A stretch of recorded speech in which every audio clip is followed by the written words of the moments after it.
O lavadoiro de Vilaxoán atópase en bo estado grazas ao traballo da veciñanza. Despois de meses reclamando o mantemento da instalación, dende a plataforma Experta Vilaxoán organizaron o sábado unha quedada para limpar o lavadoiro.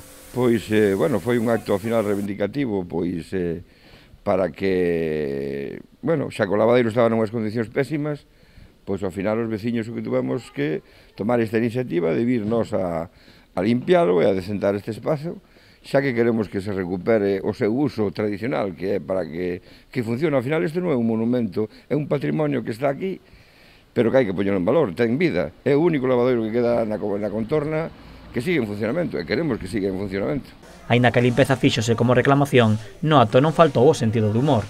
A xornada acompañouse con comida e música. Pois, ao final foi recuperar un pouco a tradición que había pois no pasado, non? Que era cando os veciños pois se xuntaban e puñanse de acordo e viñen a limpialo.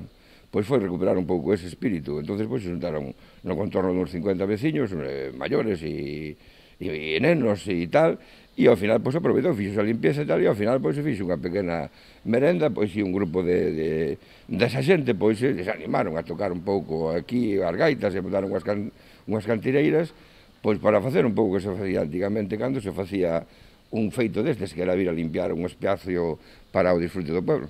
A pesar que o lavadoiro xa luce un mellor estado, aínda ten deficiencias que son necesarias reparar. Quedou limpio, agora o único que esperemos que o Concello tome nota, que polo menos, xa que non veo a limpiar, que veña agora a encintalo, pois que un dos problemas que ten é que o encintado pois está dañado, entón pois non acumula moita agua, que é o que lle pasa. Agora polo menos está un entorno recuperado, que está limpio, e agora o Concello que debería de facer é pois vir a encintalo e poñelo en condicións. Dende a plataforma darán 2 semanas ao Concello para que tome algunha medida ou se poña en contacto con eles. Se continúan sen resposta, volverán mobilizarse con iniciativas reivindicativas e sen perder o sentido do humor.